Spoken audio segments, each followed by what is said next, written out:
Audio पिटारा सुनना जरूरी है। नमस्ते दोस्तों, आपका स्वागत है दिल से दिल तक विद खुशी में। बेहतरीन लव स्टोरीज को सुनने के लिए मेरे चैनल को सब्सक्राइब करें और बेल आइकन को दबाना न भूलें ताकि आपको हर अपडेट मिलता रहे। नमस्ते दोस्तों, दिल से दिल तक में आपका स्वागत है।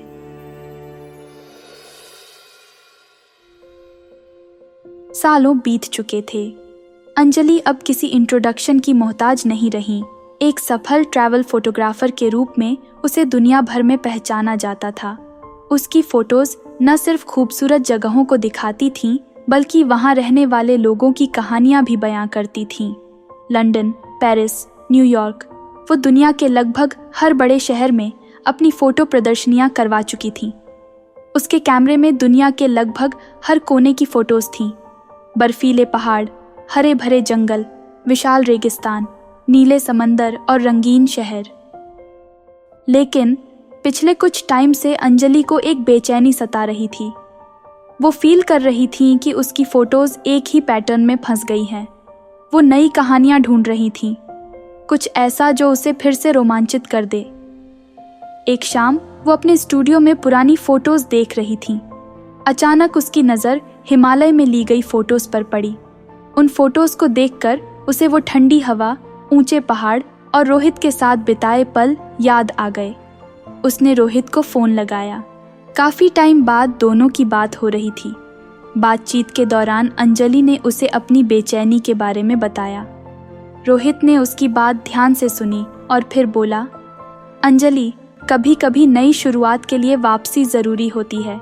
शायद तुम्हें फिर से उन्हीं रास्तों पर चलने की ज़रूरत है जहाँ से तुम्हारा ये सफ़र शुरू हुआ था। अंजलि को रोहित की बात समझ में आ गई। शायद उसे फिर से उन्हीं पहाड़ों पर जाना था जहाँ से उसने एक सफल ट्रैवल फोटोग्राफर बनने का सपना देखा था। शायद वहीं उसे कोई ऐसी कहानी मिल जाती जो उसकी फ़ोटोज़ में नया रंग भर दे। कुछ दिनों बाद अंजलि हिमालय की ट्रैवल पर निकल पड़ी। इस बार वो अकेली थी। रास्ते में उसकी कई लोगों से मुलाकात हुई जो उसकी पहले ट्रिप में मिले थे। सब लोग उसे पहचान कर खुश हुए। उन्होंने पूछा कि इतने सालों बाद वो फिर से क्यों आई हैं। अंजलि ने मुस्कुराकर जवाब दिया, शायद मैं खुद को फिर से ढूंढने आई हूँ। ट्रैवल के दौरान अंजलि को एहसास हुआ कि पहाड़ पहले जैसे ही खूबसूरत थे, लेकिन अब वो उन्हें एक अलग नज़र से देख रही थी। पहले वो सिर्फ फोटोज लेने के बारे में सोचती थी, लेकिन अब वो पहाड़ों की खामोशी को फील कर रही थी। वहाँ रहने वाले लोगों की जिंदगी को करीब से समझ रही थी। एक शाम वो कैंप में आग के पास बैठी हुई थी। तभी एक बुजुर्ग महिला उसके पास आई और बात करने लगी। वो इस गांव की रहने वाली थी और अंजलि को पहचानती थी। उस महिला ने अंजलि को पहाड़ों से जुड़ी एक पुरानी कहानी सुनाई। ये कहानी एक ऐसे पक्षी की थी जो हमेशा सबसे ऊंचे पहाड़ पर रहता था। वो कभी नीचे नहीं उतरता था क्योंकि उसे लगता था कि वहीं से दुनिया सबसे खूबसूरत दिखती है। लेकिन एक बार जोरों की बारिश हुई और पहाड़ पर रहने के लिए कुछ भी नहीं बचा। पक्षी को मजबूरन नीचे उतरना पड़ा। वो डरता हुआ नीचे आया, लेकिन वहाँ उसने घाटियों में बहते झरने, हरे भरे जंगल और खिलते हुए फूलों को देखा। उसने फील किया कि दुनिया सिर्फ पहाड़ों की चोटी से ही खूबसूरत नहीं दिखती, बल्कि हर जगह उसका अपना अलग ही सौंदर्य है। कहानी खत्म करते हुए बुजुर्ग महिला ने मुस्कुराकर कहा, शायद आप भी उस पक्षी की तरह थीं अंजलि। आपने सिर्फ ऊंचाइयों को ही ढूंढा, लेकिन अब ज़रूरी है कि आप नीचे भी उतरें और दुनिया के दूसरे रंगों को देखें। अंजलि बुजुर्ग महिला की बातों पर सोचने लगी। उसे एहसास हुआ कि वो सही कह रही थी। शायद ट्रैवल फोटोग्राफर होने का मतलब सिर्फ दूर दूर के देशों की ट्रैवल करना ही नहीं है, बल्कि अपने आसपास की खूबसूरती को भी ढूंढना है। वापसी के बाद अंजलि ने एक नई सीरीज शुरू की जिसका नाम दिया अपने शहर के रंग। इस सीरीज में उसने अपने ही शहर की फोटोज लीं। पुरानी गलियां, चहल पहल भरे बाजार, लोगों के चेहरे और छोटी छोटी खुशियां। लोगों को उनकी ये सीरीज बहुत पसंद आई। उसे एहसास हुआ कि वो अपनी ही आंखों से देखना भूल गई थी। कि उसका शहर भी कितना खूबसूरत है। एक शाम अंजलि फिर से रोहित के स्टूडियो में बैठी हुई थी। वो उसे अपनी नई सीरीज के बारे में बता रही थी। रोहित उसकी तारीफ कर रहा था। अंजलि, तुम वाकई में एक कमाल की फोटोग्राफर हो। तुम न सिर्फ फोटोज लेती हो बल्कि लोगों को अपनी आंखों से दुनिया देखना सिखाती हो। अंजलि मुस्कुराई और बोली, ये सब तुम्हारी वजह से ही हुआ है।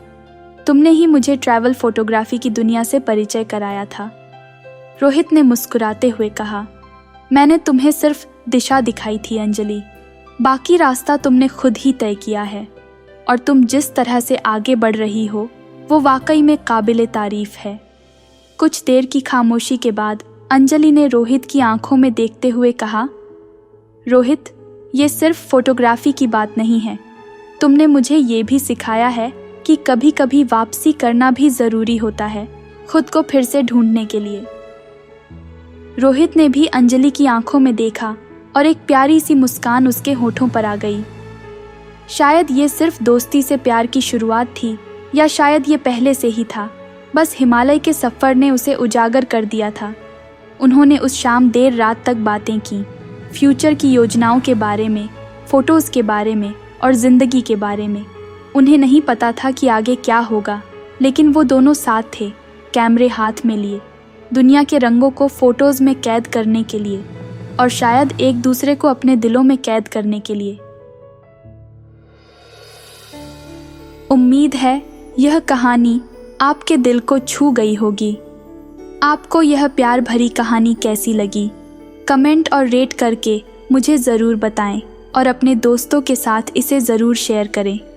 अगर आपके पास भी ऐसी प्यार की कहानी है तो मुझे शेयर करें podcast@audiopitara.com पर और मेरे साथ जुड़े रहने के लिए फॉलो और सब्सक्राइब करें। दिल से दिल तक विद खुशी, available in all major audio streaming platforms. अगर आप इस पॉडकास्ट को बिना एड्स के सुनना चाहते हैं तो अभी डाउनलोड करें audio Pitara app from Google play store. आपको यह प्यार भरी कहानी कैसी लगी? कमेंट करके मुझे ज़रूर बताएं। अपने दोस्तों के साथ शेयर करें और चैनल को सब्सक्राइब करना ना भूलें। ऑडियो पिटारा सुनना जरूरी है।